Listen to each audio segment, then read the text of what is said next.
We're going to start with Miss Bradford's and then Sanchez, and then as other classes come in, we will add them to our list. All right, let's get started. All right, good afternoon, everyone. My name is Kimberly Hazel Redden. I am the publicity co-chair of the Blue STEM Awards. I'm going to turn it over to our aisle representatives here so they can introduce themselves before we get started. So I'll turn it over to Carolyn. I'm Carolyn Kinsella. I'm the Executive Secretary of aisle, and I want to welcome everybody here for the Blue STEM Chat, and am excited to have you all participating in our Reader's Choice Awards. Anyone else? Heidi? Christine? I'm Heidi Knuth. I am the chair of the Blue STEM Reader's Choice Award. Hello, everyone. I'm Christine Huang. I am a Blue STEM Readers co-chair, and I will be the incoming Blue STEM chair. Nice to meet you all.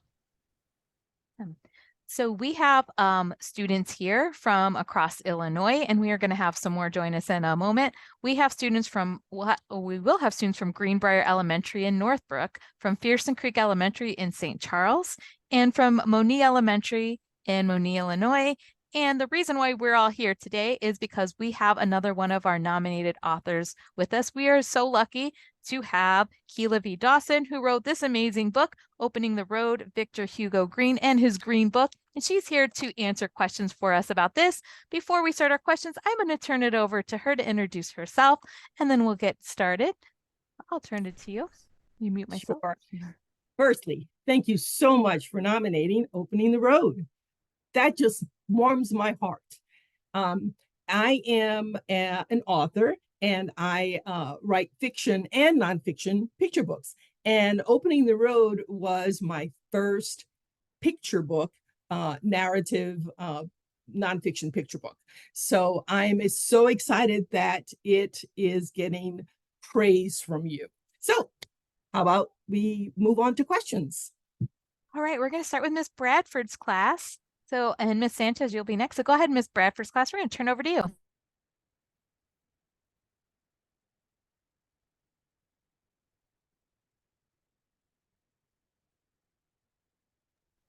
Okay, working on tech. Here we go.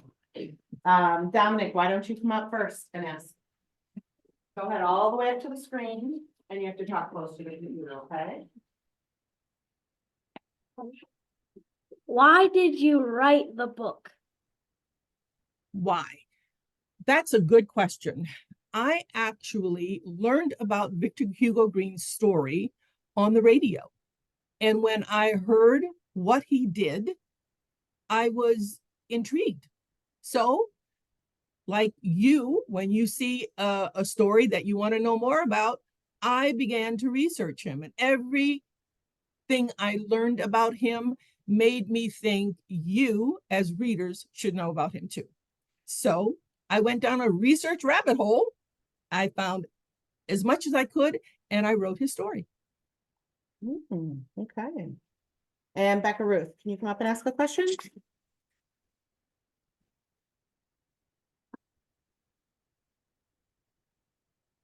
What resources did you use to write this story? So many. Well, firstly, I went onto the New York Public Library website, and I found most of his guides. So I read every single guide. I wanted to know what kinds of information Victor wrote and his staff wrote. I contacted historians. I spoke with a historian, a photojournalist actually, who goes around the United States taking pictures of all the Green Book sites and also all the places that the buildings that used to have hotels that Victor put in his guide. I talked to or communicated with a Jewish historian, food historian, who where Victor got a lot of his ideas from the Jewish press. And I also spoke with a historian who has studied travel by Black Americans for 20 years. And he spoke to a historian who was a postal worker, and he taught me all about how postal workers were activists. And it's amazing how many people I reached out to got right back to me and wanted to also talk about the activism of postal workers and also Victor Hugo Green. Okay, thank you. Great, Yeah, we thank just you. heard a story about postal worker that was an activist as well. So that's very interesting. Mhm. Thank you so much. Thank you. All right, Ms. Sanchez's class, we're going to go to you.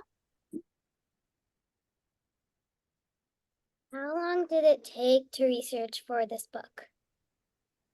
Oh gosh, I started writing this book. I don't know if maybe your teachers or your parents or grandparents may know, but there was a movie about called The Green Book that actually won an Oscar. I started writing this book before that movie came out. As a matter of fact, I was so interested in the story that I went to my library and I got all kinds of resources, and then suddenly someone was going to do a movie about it, and I went, oh no, I need to get this book written. Except the movie was not really about Victor Hugo Green. That was kind of a relief because it took me a couple of years to write the story, to get all of the research that I need, to get all the help that I needed to get the information to make sure it was correct. Because that's the one thing you want to do with nonfiction. You want to make sure you have reputable resources, primary resources, secondary resources, but all of the information must be true. And you must have facts to back up what you write. Thank you. Mhm. Writing a book can't be easy. So what were some of the challenges you faced? When I decided to write Victor's story, I knew it was going to be a challenge because I couldn't find a lot of information about Victor. So I knew I had to make it more than just a biography. I made it a biography of the book as well. I could find a lot of resources on the actual book. But one of the challenges was I wasn't sure how to make the story interesting to readers your age. And at first, I wrote opening lines like, Victor had a hard time traveling because the law didn't allow him to go places. And I thought, But when I came up with the first line, Victor Hugo Green was tired of hearing no, I thought, aha, that is probably something that would interest you because everybody hears no. And I don't think anybody, I think probably we all don't like hearing that. Thank you. You're welcome. Thank you. So Miss Bradford's class, you guys are next.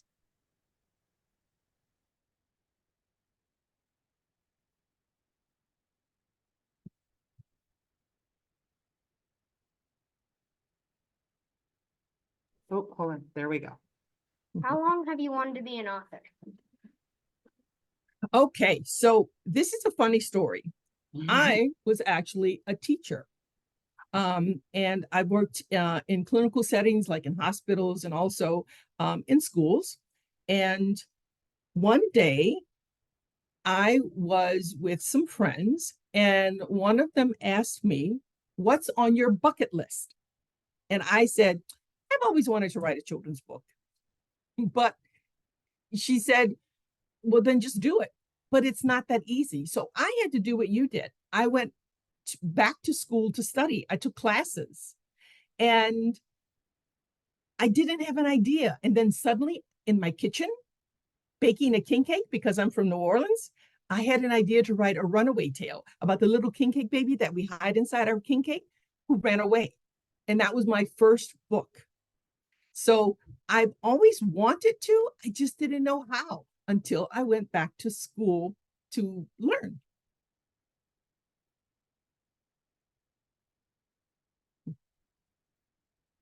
Miss Bradford, you're still up.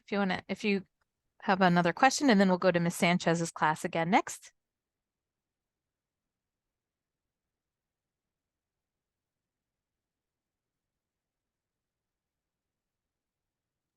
There we go. I was wondering if you were able to visit any of the locations that were identified that were in the green books, and if No, the places are still around.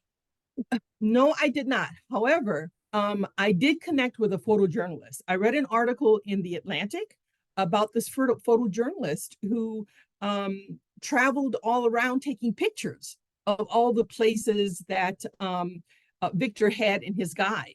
And she tracked these places, and she even went to the extent of finding out where they used to be to see if they're still there. Some of them are, some of them are not. Some of them, the buildings have been knocked down and the areas are vacant. They're still vacant lots. And actually, she has a website where you can go and see exactly where the buildings used to be if you looked in the guide, looked at the addresses. Thank you. All right, Miss Thank Sanchez's you. class.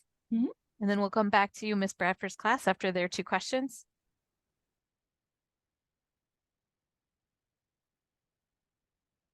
Go ahead, sweetie. Where is your favorite place to write? Oh, I write everywhere in my house. I have a winter office, I have a summer office because we live in the Midwest, right? So it gets chilly in one room and warm in another.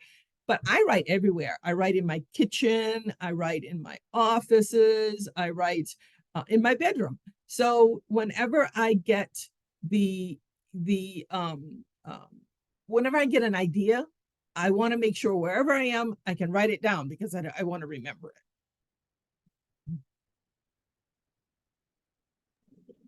it. Thank you. You're welcome. What advice do you have for young authors? Read lots of books, because when I get an idea, that's the first thing I want to do. I want to read. I want to find out, has anybody written a book like this? And that's what I did for Opening the Road. I wanted to know, has anyone told Victor's story? Why is this history not told? Why don't I know his story? So I found one book called Ruth in the Green Book, and it's a fictional story by Calvin Ramsey. And then when Calvin Ramsey came to the African American Museum here, I went to see him and I got to ask him questions. So if you're interested in something, you can look at magazines, you can read newspaper articles, other books, even talk to people. I listen to people's testimonials about traveling while Black, living in the era when Victor Hugo Green lived. So you can get information about a lot of things, but do it from different sources. Thank you. You're welcome. Right, Miss Bradford's class, we're back to you.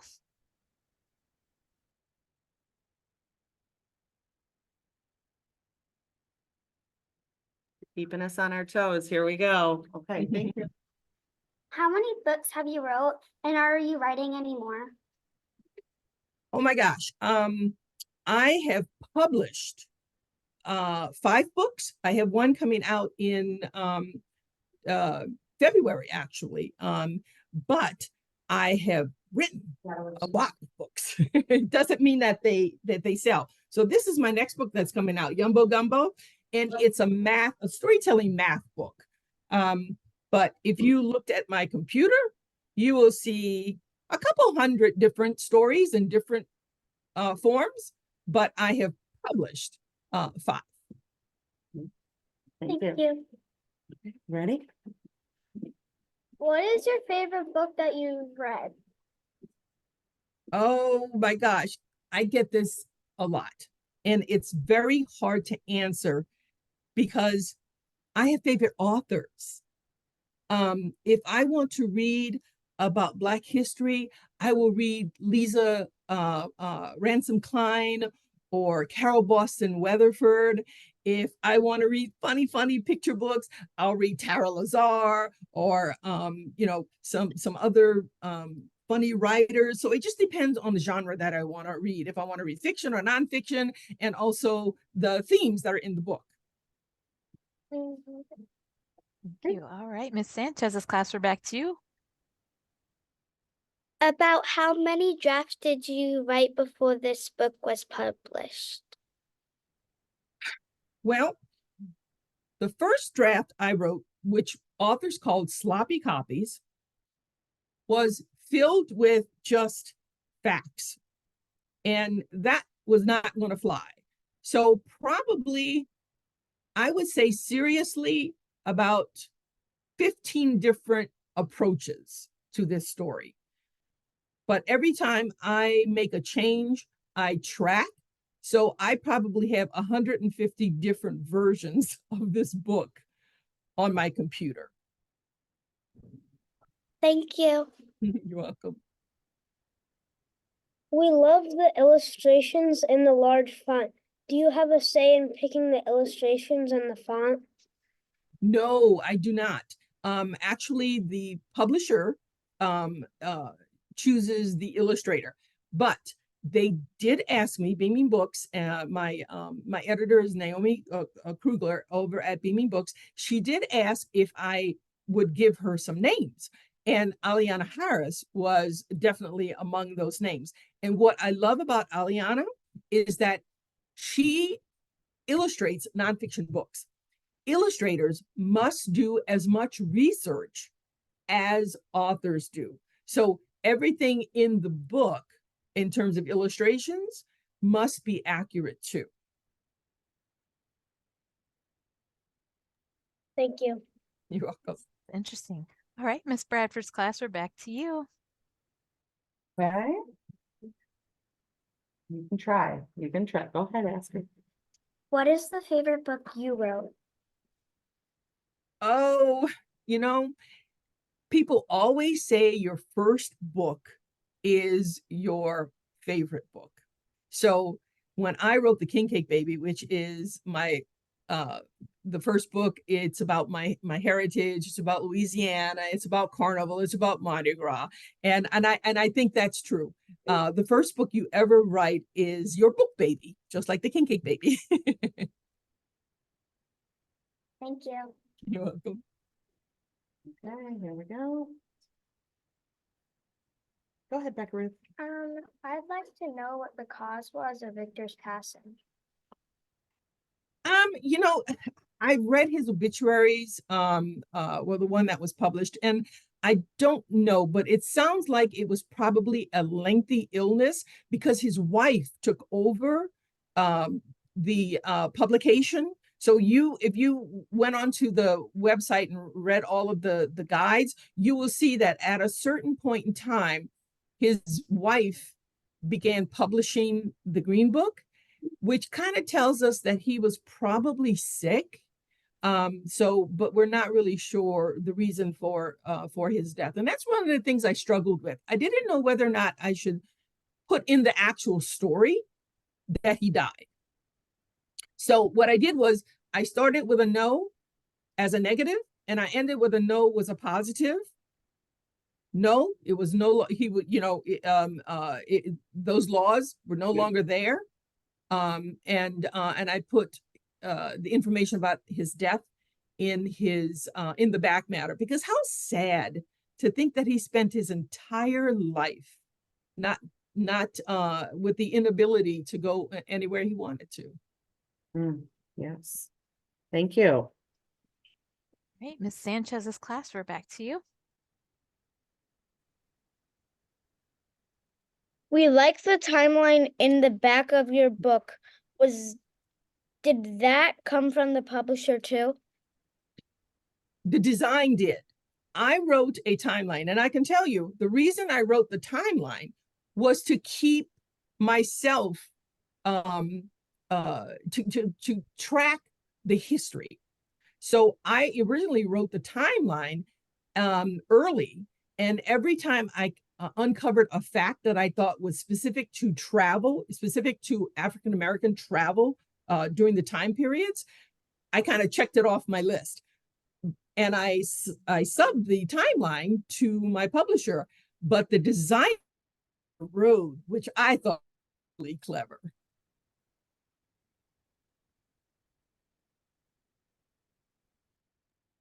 Thank you. You're welcome. And our last question was, what are you working on now? But you kind of answered that. So we are done with our questions here. Well, actually, I have another poetry anthology that will come out in 2026, and it's called No Brain the Same. And it's about young people with neurodivergent abilities and disabilities that are changing and shaping our future. Thank you. Right, Miss Bradford's class, do you want to close us out and ask our Yes. last two questions? Sounds good. We'll Thank turn you. it over to you. Okay. Oh, yeah, okay. Reagan. Did you actually meet Victor Hugo? No, Victor Hugo Green died in 1960, but some of the sources that I used met his relatives. So that was very valuable. When you can find a primary source like that to write a book and to check a fact that you read about, that's really valuable and important. Thank you. What other do you want? What other type? Okay. Yeah. What other topics do you want to write about? Oh, I have a story that I am trying to sell about World War II. And you would think that, oh, is that a topic that children your age would be interested in? And I think so, because it is about a piano that is used in Japan and around the world to promote peace. Interesting. I will tell you, as a librarian, fifth grade boys especially are really into World War II. Like that is a big topic that I don't have a problem getting kids to read. So I'm glad That's you're good to writing know. World War II book. Mm-hmm. All right. So before we go, I want to turn it back to our author. Is there anything that you wanted to tell us that maybe we didn't ask that you were hoping to talk about, or any final words you'd like to leave us with? Well, one of the things that that I think that is important to know about Victor's story and the life that he led and the time period. We're talking about the 1930s, 40s, 50s, up to the 60s.